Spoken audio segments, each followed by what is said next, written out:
सरसों का फुलवा पियर गोरी, चल खेली कन्हैया के घर होली।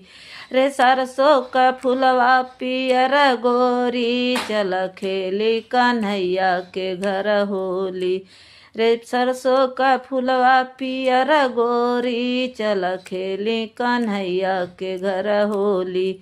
बागों में खेली बगीचा में खेली, बागों में खेली बगीचा में खेली।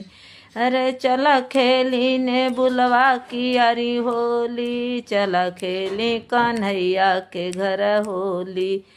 खेली ने बुलवा की यारी होली, चला खेली कन्हैया के घर होली।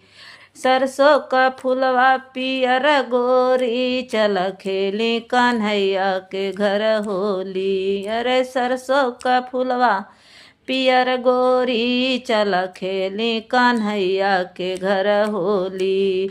कुआनों पे खेली जगतियों पे खेली, कुआनों पे खेली जगतियों पे।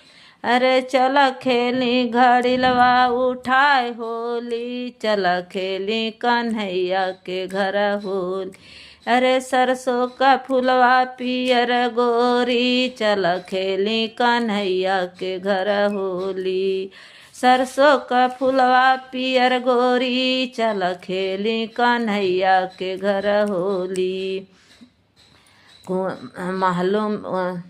महलों में खेली महलियों में खेली, महलों में खेली महलियों में। चला खेली राधा के घर होली, चला खेली कन्हैया के घर होली। अरे सरसों का फुलवा पियर गोरी, चला खेली